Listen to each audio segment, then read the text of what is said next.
Nick, on you. Good afternoon, ladies. We're great together and talk about our local community. So, like he had said, my name is Nick Short. I'm running for seat 7, which is the mayor's seat. I moved to Venice back in 1987. We came from Michigan, and my dad started a restaurant business there on the beach called Sharpie's on the Pier. Grew up here, went to local schools here, was able to participate in a lot of our local government programs, the Venice Police Explorers, I was on our youth advisory board back in the day, and then I moved off to college in Orlando. I pursued a career in public safety, so I became a certified EMT, paramedic, firefighter, and worked in law enforcement. Spent the majority of my career there in Central Florida, and then met my wife while teaching paramedic students in her ER when she was a nurse. So we were discussing moving back here because my grandmother was getting sick and we wanted a safe place to raise our kids. So we came back here, and her and I worked with my family, took care of my grandmother until she passed. And I worked in the family business for about 6 or 7 years until finally we had the opportunity to have a discussion about running law. So kind of coming back around to the next step in my what I call running service instead of service. Was now running for a political position. So for the past 3 years, I've represented you on city council. Let's get good volume. Councilman and 1 year as the vice mayor. Nick, Absolutely. Which I currently serve as our vice mayor, and I'm looking for your vote for mayor. This is 7. If you want to know more information about me, go to look4FORVenice.com, and you'll find out the information. Send me an email.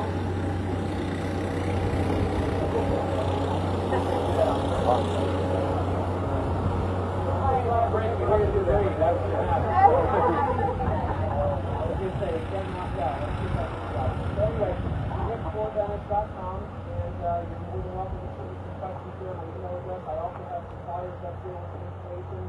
But by all means, grab me and let's talk about what your issues are so that we can work together to resolve them. Thank you guys again for being here. Really appreciate it. thank you. I guess I'll take the floor because I'm the other mayoral candidate.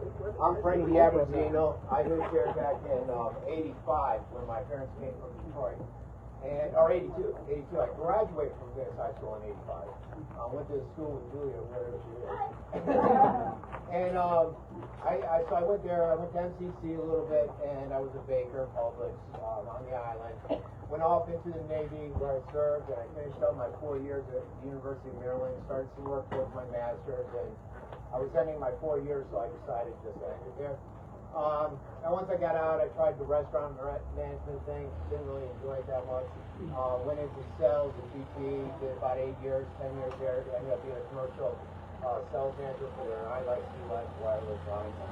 Then I said, hey, I'm going to start my own business, went into medical billing. And I've been doing that for over 22 years. Most of you guys may know me from the Suncoast News and Scoop, or what they call the Venice News. I've been doing that for about 13 years, where I cover local news. I cover a lot of the chamber news, a lot of different things that are happening around the city. And recently I got a little bored, so I went out and got a rotator. Is he louder than me? I have a couple platforms. There are a variety of things. One is being on the millage rate. I have concerns with ours being 0.9 to 1.1% higher than the Sarasota County, Sarasota, and Northport. Sarasota just lowered theirs by, I think it was 1.113, something like that. Why are they doing it? Because home values have doubled, and they're cashing in on it. They're taking in all this money. They're taking a lot of money at the city of Venice. I forget the specific amount. So, giving the taxpayers, homeowners, a break on their property tax. The other thing is zoning. If you know me from the Scoop, you know I've been fighting, big time for the tax first. Well, I've been here 13 years doing it. I don't have been around that long. If you saw Toscana Isles in the flooding there, I was actually at those resident meetings years ago when they were all telling it would flood. And he said, no, my engineers say it won't, and it flooded. You guys saw, there's a video out there of the flood damage. So I've been heavily involved in that. I don't like changing zoning just because the developer comes in and wants it changed. I'm strictly against that. What else am I not against? There's a variety of issues I can't like me. But if you go to my website, frankieformayorsvenice.com, you can see it. I go through a ton of issues on the platforms that I stand on. Environment, outfalls. people remember me for standing inside the outfalls and filming them, and the pollution coming out of them. I worked with Ron Merlino, and we were instrumental in proving that the outfalls were polluting the Gulf, because we took a water sample. Back then, Hollis was saying no. Now, we were also instrumental in getting the Venice Beach still to take action. They took a French drainage system, rerouted it. Those Venice beaches are closing down anymore. So I suggested they take that program up because they dropped the ball. We haven't seen any action. Or Florida-friendly landscaping. They dropped the ball on that for the last few years. We haven't seen any action on it. So there are some environmental issues that I'm pretty passionate about too. Okay? So, Frankie for mayorvenice.com, and feel free to ask me any questions after this. Thank you. We have Ron Smith now. He's one up for C5 in the city council. So, Ron. Thank you. I am Ron Smith, and I first moved to Venice in 1981. Came here to be the editor of the Sarasota Herald Tribune, all of its local news editions. And in that role, I got to research, write, and oversee hundreds of articles about the history of our city. Everything from why we have all these shark teeth, to the history of the Ringling Brothers Circus in town, and to the origins of John Nolan's plan. And it's just made me love this city. I haven't been able to live here continuously because they've moved me around. I graduated of the Marine Corps Officer Candidate School at Quantico, Virginia. I served as a prosecuting attorney for the state, as general magistrate here in Southwest Florida. I've owned homes here 3 different times. I've retired here. My daughter was born at Venice Hospital. My wife is buried here. She was a real active quilter in this community. Called herself a fabric artist, which means I guess she didn't do the old style quilts that you see up in Pennsylvania, more original pieces. And some of her work is still sold downtown at the quilting factory. At any rate, it's love a city that has me running. There are several other things I'd like to do for the city. One of them is I'd like to help solve some of our problems. I recently asked the city council to start going on the road out into the neighborhoods to listen more to people.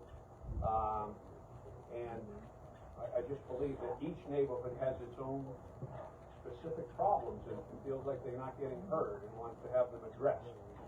Whether it be speedways in their neighborhood, whether they're worried about the heights of buildings, whether they're worried about commercial encroachment on residential zones. Each neighborhood has its own issues, and I think we need to listen and learn about those issues and then try to solve those problems. I say that we can solve problems. We have to approach them the same way we approach a crossword puzzle or a Sudoku puzzle or a Rubik's Cube. You have to believe there's an answer, and then you work the problem until you get to the solution.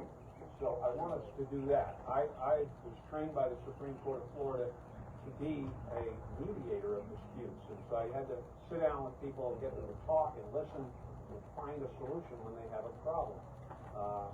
As a magistrate, I got to do the same thing. And so I want to bring that skill that I believe I have to the city council. The other thing I'm worried about is protecting our environment here. And I'm not a tree hugger. Everybody wants to keep our beaches open, our fisheries safe, but there's work to be done at the city council level to make that happen. We have a toxic algae bloom problem. It's called red tide.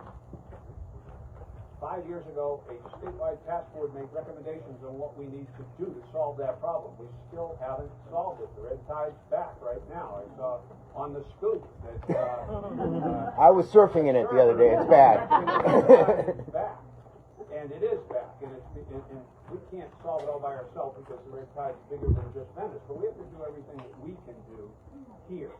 I've said I'll concentrate on stormwater runoff, on water quality, and on water conservation. An issue that is we're not really sensitive to yet, but we've got to get ahead, is find financially responsible ways to conserve water. If we don't, we'll be having the same kind of problem you read about that's happening out west.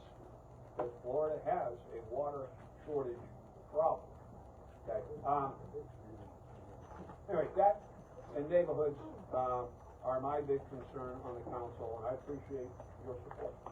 Thank you.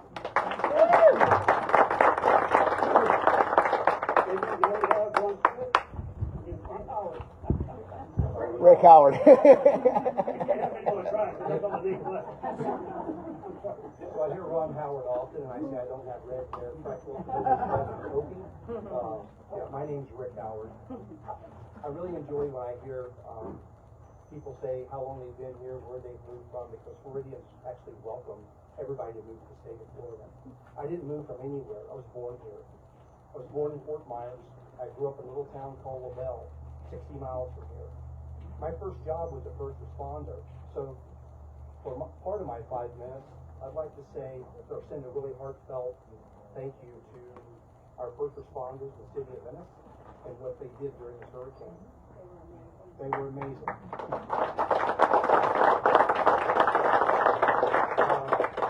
We live literally across the street from Country Club Estates, and I can't walk out of my house or get in my car without looking at that station over there.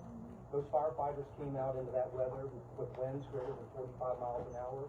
How do I know that? I was a first responder. For a quarter of my life, I was a paramedic for the county EMS. You don't do that.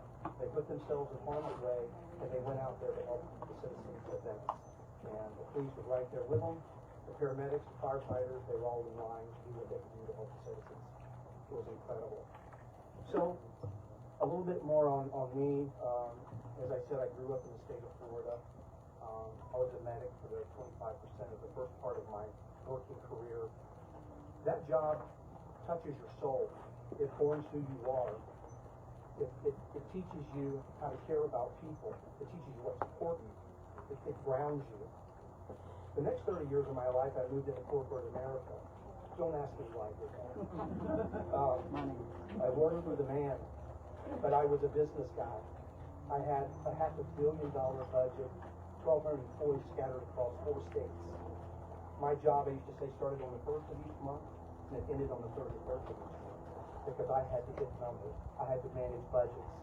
And I think that bringing my experiences as a first responder, the compassion side of me, the caring side of me, I mean, face it, I'm not 25 anymore, and most of you probably are, 10 years older than me at 35 or 40. We need our first responders. That's huge. So safety and access is critical and high on my list. I'm going to bring that to the city. The business side of me, we've heard different candidates talk about dollars and cents and things that are going on good or maybe not so good. We have to be fiscally accountable for what we do in the city. We got to make sure that every penny is spent on the right thing and our dollars are going to the right places, and that we're not being frivolous, so to speak, with our tax dollars. And I think the city overall, I've met with every department, is doing a great job. I think they are. I think there's areas that we can do better. We're all feeling inflation. We're all feeling property taxes. Our millage rate has not gone up in 5 years. It's the property values, which is really, that's awesome that your $300,000 house is now worth $600,000, but that doesn't do you a flipping bit of good until you sell it. You still got to put food on the table from now until the day you decide to sell your home. So I think we need to look at that. We need to make sure that we be physically accountable for every dollar that we spend in the city. My last comment is around this whole building height and LDRs and all that stuff. I mean, we have to have some level of regulations or there will be zero control over what goes on. I am not for tall buildings. My wife and family and I lived in Plantation Golf and Country Club. We sold and we moved on to the island because those are where the places and things are that are special to us. We didn't move down there to put tall buildings around the historic district or change anything down there. As a matter of fact, if there was a freeze button that you could push and freeze Venice the way it is today, I would be the first one to push it. There's thousands of you behind me that push that same button. That's how I feel about the city of Venice. I do not want to change. My name is Rick Howard. I'm running for seat 5 in Venice City Council. I appreciate your support on November the 8th. If you have any questions, my flyers or palm cards, or they got some politician name for those things. I'm not a politician. Rat cards, palm cards, the little things with my picture on it. Has all of my contact information on there. Please reach out to me. I'd be more than happy to have a coffee with you, spend time with you, groups, whatever. I'm there. Thank you very much for your time. Thank you, Kenneth.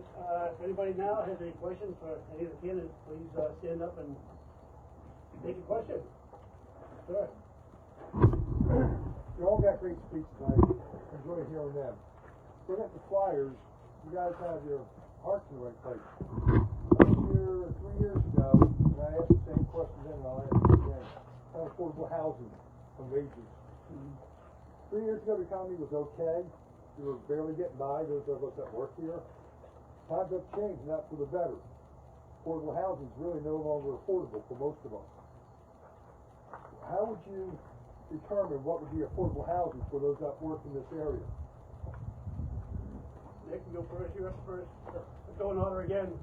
Well, I mean, there's definitely, state statutes and such that look at affordable housing and what the definition is. There's a variety of different areas you can look at when you're talking about housing. I think that, the county just recently had a development where I think they came in at $1,900 was considered affordable housing, and I can't disagree more. I think that when you look at it, it's really supposed to be less than 50% of your income. 30%. So less than 50% of your income. So, it's one of those things where we as a city, I'm not sure can address the specifics of developing affordable housing. We have to look for land, and right now land is at an all-time premium. And how we could take the hit on that, I'm not entirely sure without raising taxes. So I think that we need to work collaboratively like we have with Family First is a perfect example. We gave them some money so that they could do transitional housing. It's not affordable housing, it's transitional housing. And what that's meant to do is take somebody who's homeless and give them a few years, a year or two, to get on their feet and be able to find, a home that they can afford. If there was an easy button for this, I'm sure we would have already pushed it, and I wish I had the solution, but on our budget, as a municipality, I don't think we're gonna be the sole solution for affordable housing. Wages, we continue to work with our unions to negotiate, appropriate wages. I know that you've been involved with that. We can't speak to the specifics of negotiating because we haven't signed any contracts yet, but I know that we're working with you guys to try to accomplish appropriate wages for our city employees. I can't address what other entities pay their employees. I can talk about my personal business and what we do for our employees, but that's not going to solve everyone's problem. Thank you, Frank. All right, affordable housing, there's different things. It's amazing that it took Sarasota County actually about 3 years to come up with a definition for affordable housing. I remember watching the county meetings when Dieter first asked that, and it upset the apple cart because she was asking Mr. Boone. Because Mr. Boone has a habit of coming in to sell new developments, and he says they're affordable. And that's one of the key words they use whenever they want to build out communities. 1,700 to 1,900 is not affordable. You tell that to a server that works at Nick's restaurants. I can tell you, they're going to tell you that's not affordable.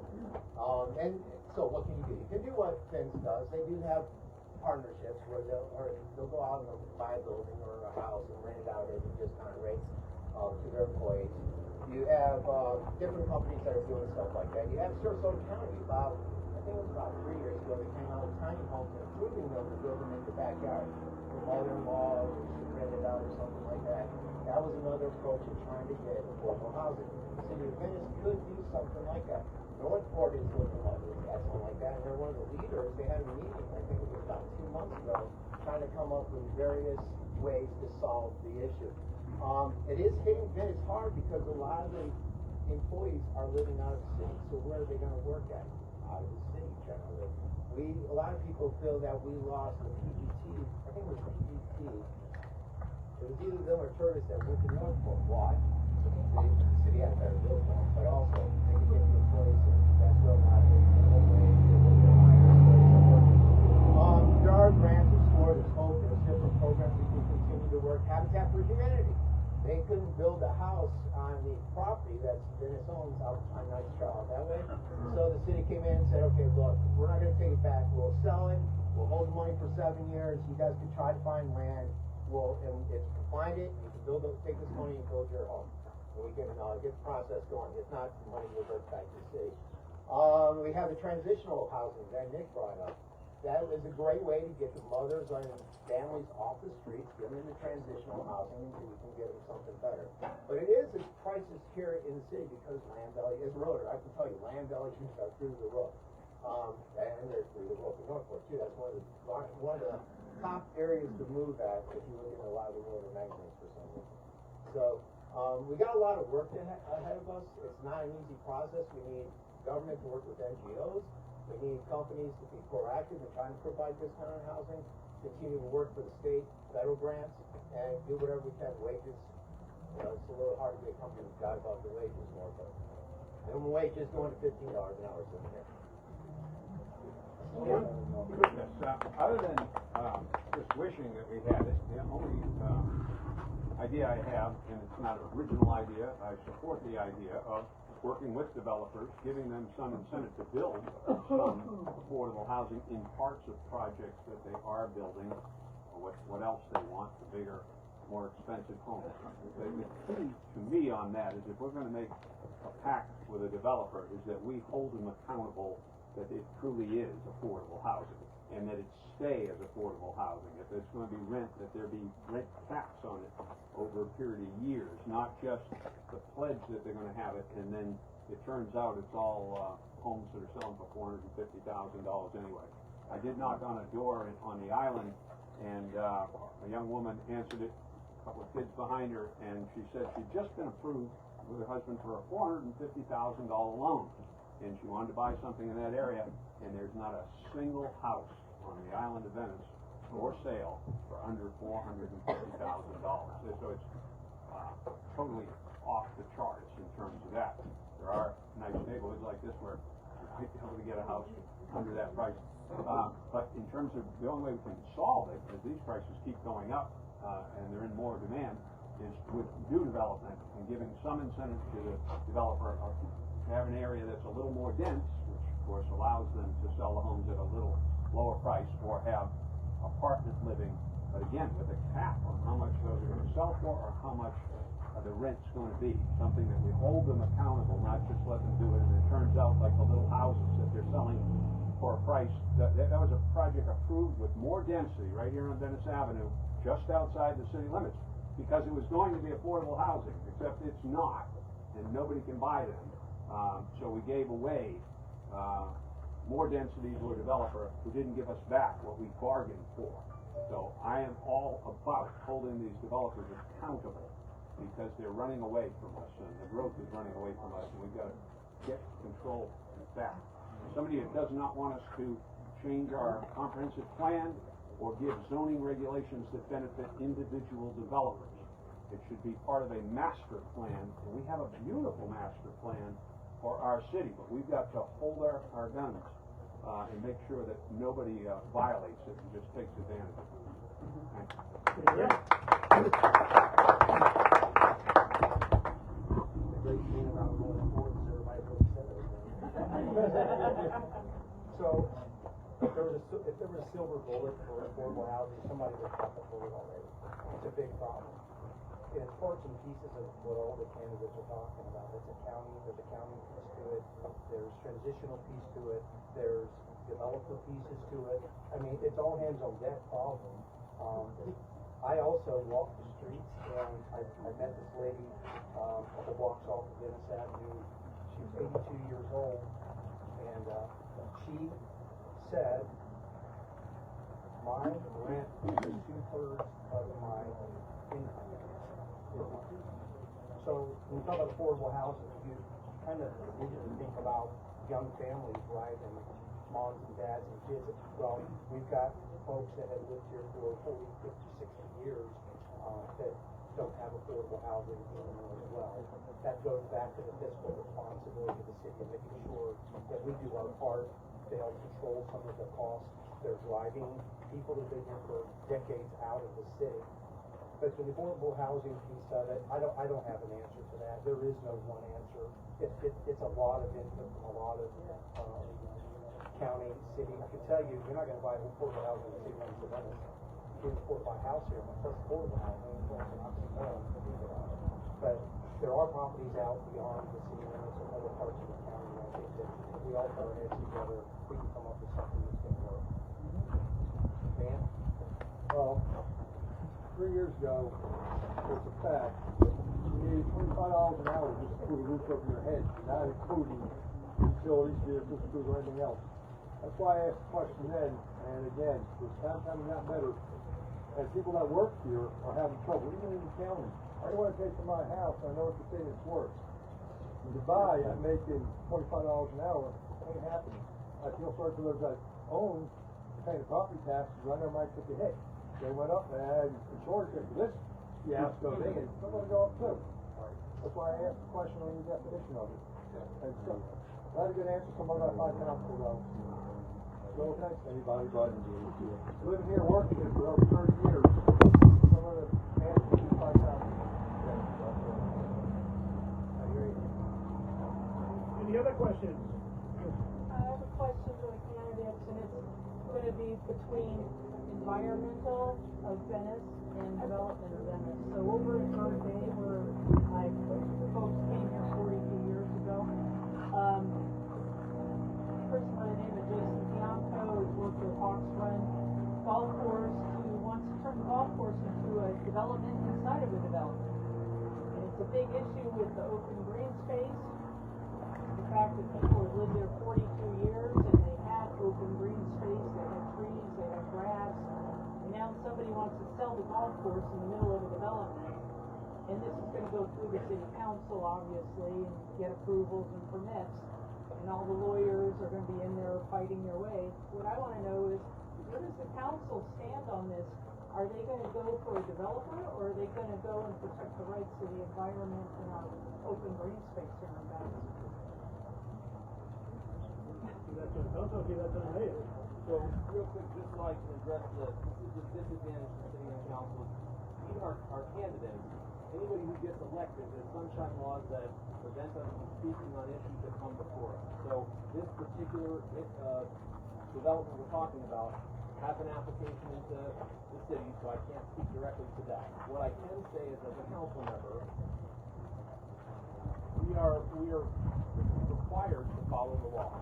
And the reason I say that is because in the past we've seen a lot of our development issues, we've lost some pretty big losses. Millions of dollars of your tax dollars have been lost because of our attempts to stop development. So that's why a lot of us can't say we're going to stop development. It's not legal. And that's the best thing I can tell you is that I can't comment on the specific question of Hawks Run because it is an application before us. However, I can say that as a council member, I will follow the law and prevent waste of your tax dollars. Let me put the gentleman Ron, I want to go last again and get yelled at. I mean, Rick. Oh my God. Please step up. No, I think what Nick just said, we're running for council, we're elected on council, we have to refuse ourselves, if we. I understand that. Take a position on it. And so, I got my opinions, but I can't share them.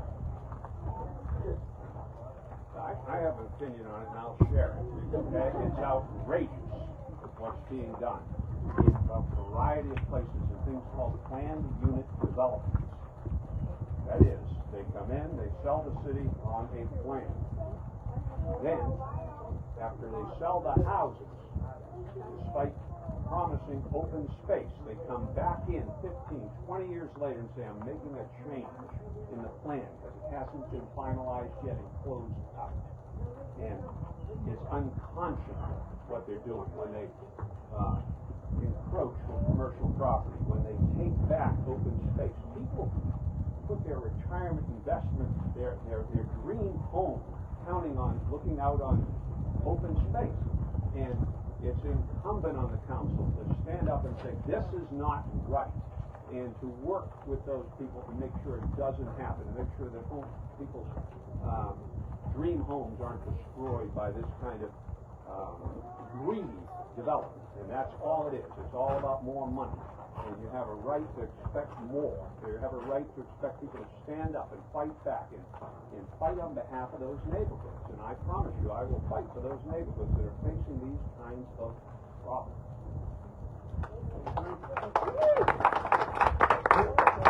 Who doesn't hate the fact that the council can never talk about issues because they're for them? They're trying quasi-judicial constantly to silence anyone. You write them. I read emails all the time. They never answer you guys. Sunshine, quasi-judicial. It drives me nuts. I'm at a disadvantage because I have actually written on Hawks and through my news site twice. So I know more than probably all of these guys do on what's happening out there. And who do you think is leading the charge to develop out there? Mr. Boone. Mr. Boone. Yes, Mr. Neal's attorney. He's out there leading the charge. And, you know, since we can't talk about it and I don't want to give the guys info that they don't have, just go to the scoop. Type in Hawks 1. You'll have 2 stories that fully discloses everything out there. articles written part of anything about one. I'm not for changing open space.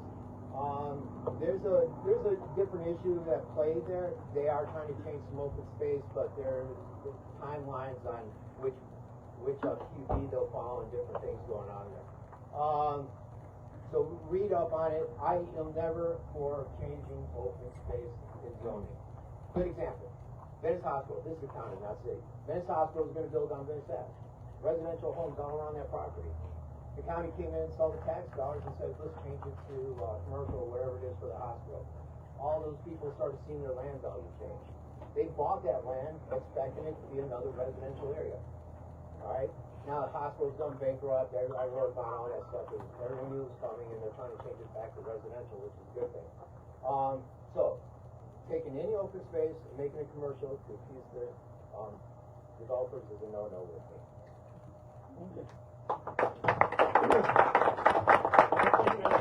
He's at a formal wedding, so, Yeah, I just real quick wanted to close by saying thank you so much for you guys coming, and by all means, if you have further questions, grab my contact information, reach out to me. I do have to officiate a wedding. It was planned way before all of this, so I apologize for leaving, but I do have other obligations I have to fulfill, and I don't want to name your bride. So. Thank you guys. Thank you. we still have 3 more candidates we can beat up on. Anybody else? Yes, sir. I got 2 issues. The full disclosure, Susan and I we still consider ourselves newbies. We're only here about 8.5 years. Moved here from New York City. I was blessed to grow up in a borough that was called the Oasis of the 5 boroughs, and watched it decimated and turned into a cesspool from the overdevelopment. So I know it sounds like a recurring theme here that I'm very concerned about the development, but just in 8 years we've seen dramatic increases in traffic, congestion. Locked into that also, and I think they're connected. Where is our evacuation center? I mean, we keep growing and growing and growing, and there's no place to run when stuff like Ian or Irma comes into play. I can go first. I know the history of it all. Unless one of you guys want it. I think they probably prefer me. Look, everyone remembers when Irma came through. Hollick went in, he said, hey, I'm opening the community center. I think it was stage 2, level 2 back then. Got a lot of issues with the county. County was really upset with them. He opened it. I went out there, found out they had no food and water, so I ended up with my students getting a ton of people to bring out food and water out to these people that were stuck there. Now, why did he do that? Because we don't have an evacuation or a shelter here in Venice. They had to go to Northport. The county says, well, tough luck, you got to transport them. There's transporter options. They can get a bus, family can drive them. We're not going to help you out. Basically, the county controls the strings on this thing. All right? Now, what can we do? Well, we can try to work with them a little bit better and see if we can get someplace hardened. They have Taylor Ranch, that's still a little bit out there. So what can we do? The one thing is the community center, if you look at that, and I'm not saying this is a perfect example, they contract with the parks. It's supposed to end in 2024. Community center is losing about, I get a story on it, $250,000 a year. When we take that over from the county, we're losing that much money. But that's a place, if we get it back, could we harden it? Could we get help from the county, the federal government, the state, to try to harden it so that it can handle level 4, level 5, and meet the requirements that the county and everybody else demands? So no, there isn't one. We do need one. It's kind of fun on deaf ears. You haven't heard anything about it since Irma. They had a fund set up where we were supposed to get $1 million a year for 2 years off Irma to help them for future hurricanes.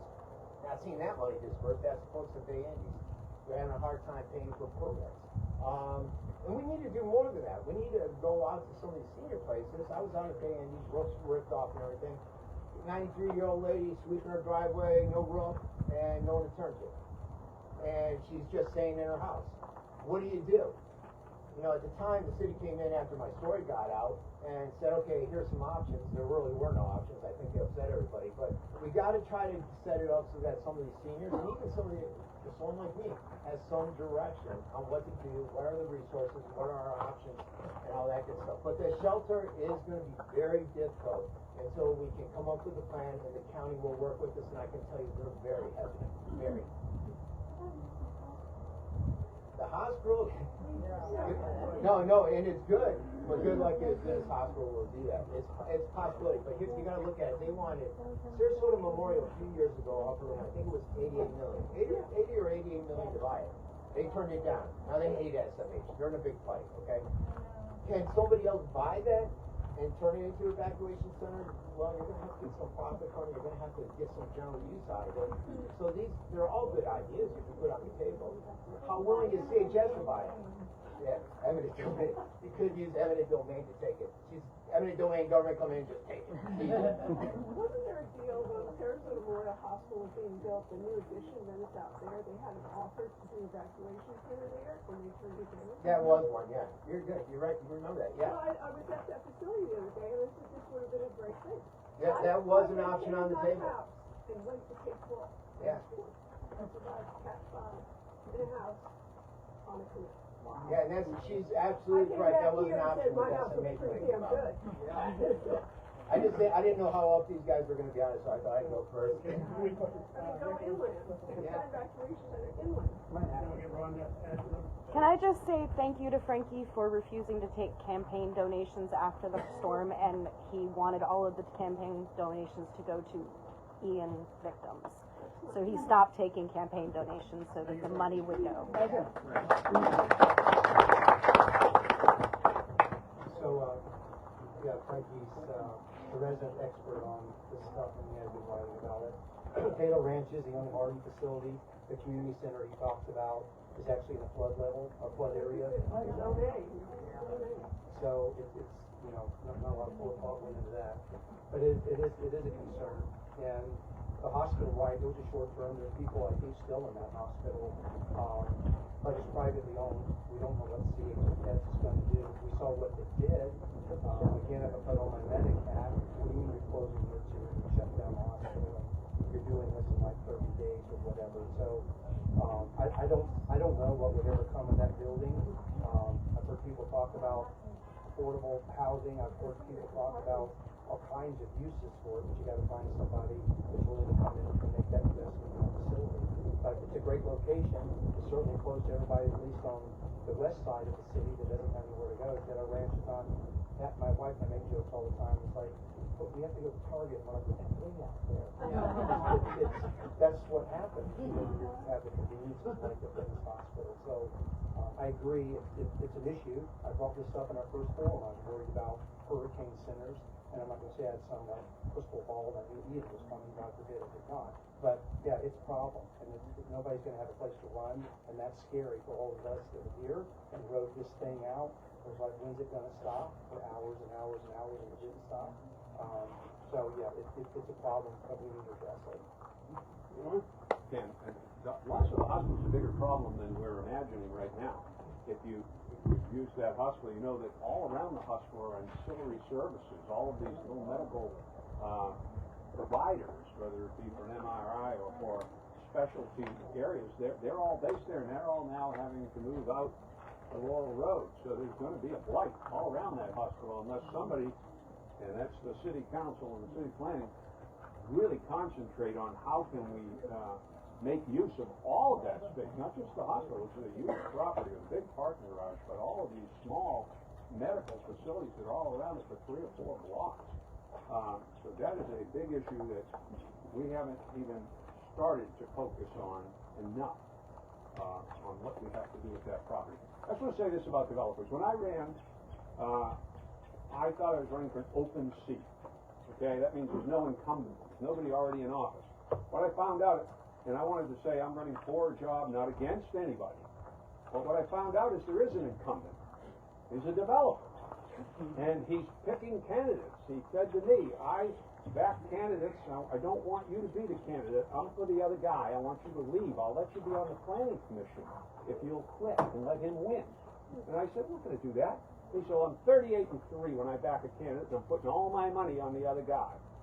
And And then he's out here saying, I'll get what I want out of the city council. I always do, because I picked the candidate.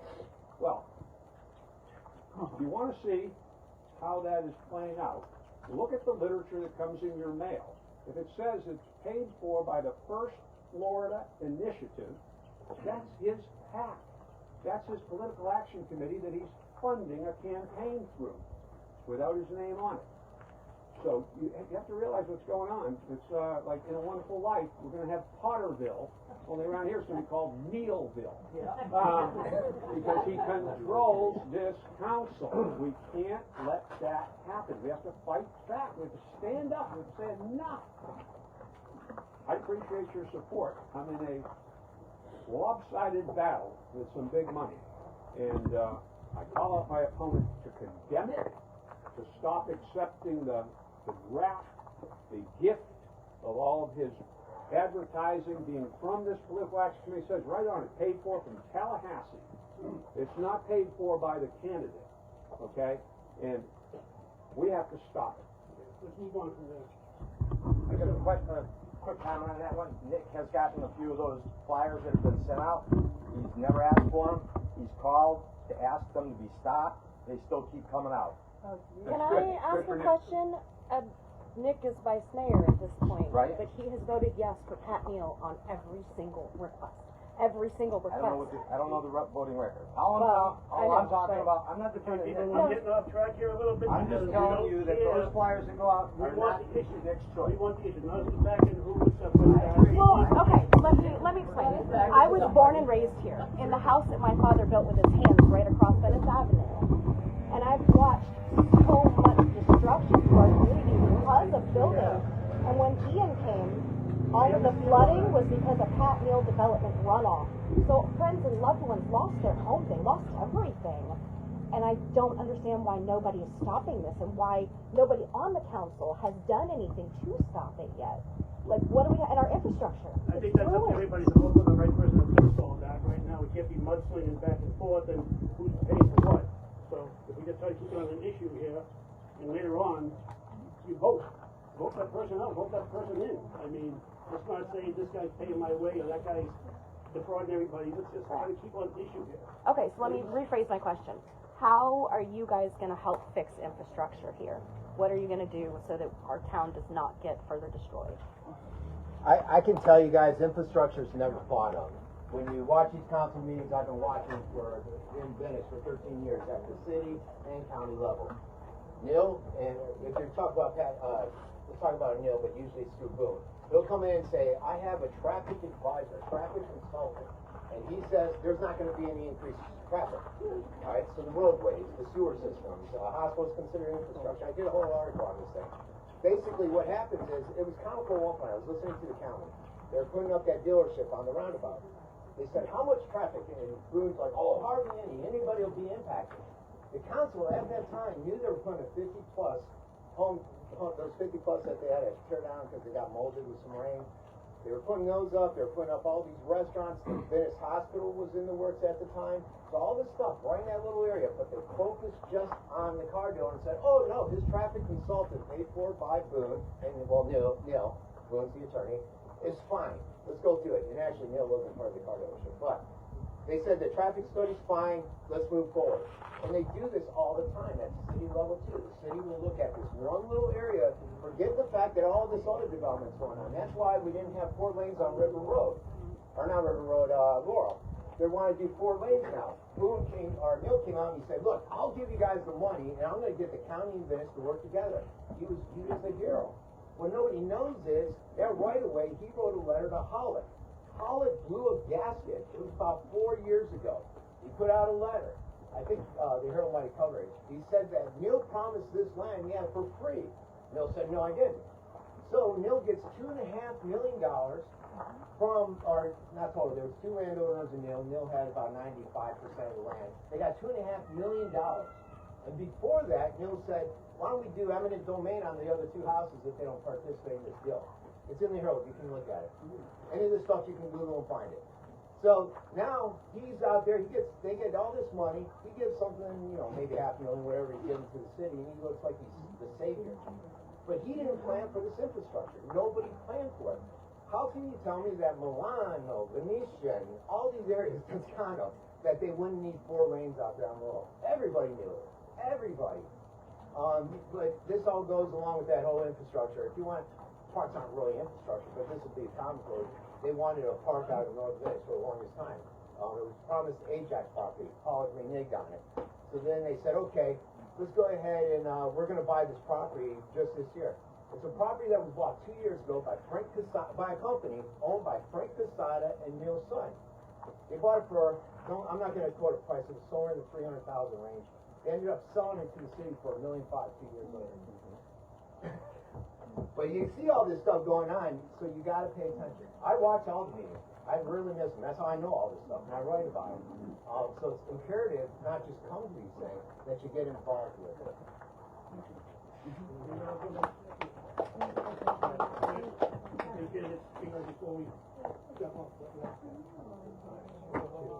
So, my opponent took a shot at me, so it's only fair.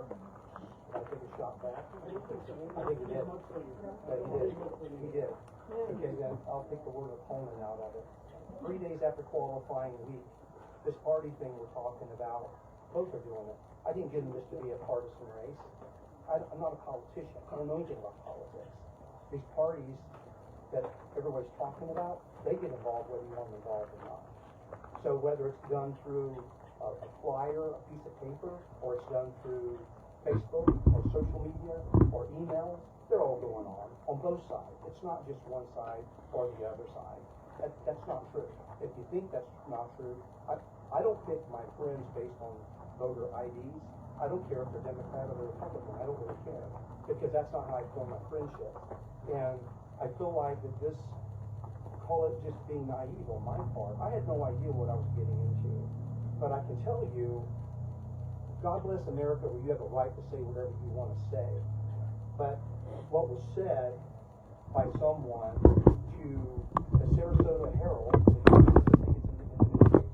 was this thing that my opponent was just talking about. I don't know Cat Neal. I don't know Ron Smith. I don't know Frankie. I don't know any of these people. But just because you say it doesn't make it true. You look at my contributions. Everybody has access to campaign contributions. There's no Cat Neal contributions to Rick Howard. I don't know anything about this man. And my grandfather used to say, I don't have a dog in that fight. There apparently is some battle or some differences between my opponent and Mr. Neal. I don't know. I wasn't there. I didn't hear it. Wasn't part of the conversation. But just days after qualifying week, I started getting hit with this Pat Neal stuff from my opponent. And I don't know Pat Neal. I wouldn't know him other than he shook my hand and introduced himself at a city council meeting in the gallery, the same meeting that my opponent was in the same gallery listening to a city council meeting. That's all I know about Pat Neal. That's all I can say.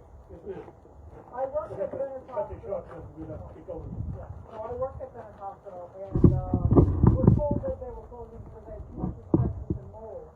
So I don't know how that building is going to be allowed to do anything. Has anybody got any kind of feedback on that? I don't have any information about the closing for reasons of mold. I mean, they've been under financial pressure, and they have claimed that it's because of the 2 hospitals, Laurel Road and then Northport. I don't have any other information on that. Yeah, that's actually accurate. That's why they were building a new hospital on Venice Avenue. It would cost at the time $60 million to do, because of the mold and the different issues going on in the hospital. They scrapped that because they were having trouble with the Chinese. It's like a hedge fund, CHS, and the Chinese were investing in it. I remember reporting about the financial issues. But that was it, and then they had some financial trouble, and they scrapped Venice Avenue, and they said, we'll remodel for, I think, probably shot up to $80 million, Venice Hospital. But their company is in such bad financial shape, that's why they had to close it. But anyone that moves in, talk about evacuation centers, or even the evacuees that are in there now, it's going to have to probably be a teardown. More than likely. And I could see, if I was this hospital, I probably would tear it down because it's going to save me on property tax money if I can't get rid of it right away. It's going to be hard to get rid of it as it is because, like I said, I think it was $60 to $80 million just to renovate it. Didn't you rent a couple years ago? A minor one. Yeah, no, I'm a for-profit facility run by CHS out of Nashville. It's one of about 83 facilities that they own, and they shut it down. I'm sure the mold had contributed to it, and also lack of profit. Their average daily census is less than 30 patients a day. You can't run a hospital on that. That's the industry I just came out of. So yeah, it's not. It was financially driven, and how the environmental piece of it was just kind of a straw that built the camel's back, so to speak. Okay, I just want to thank all the candidates for showing up today. I'm sorry you got your name wrong 4 or 5 times. That's okay. Don't get it wrong. I'm looking at I want to thank them all. Thank you very much.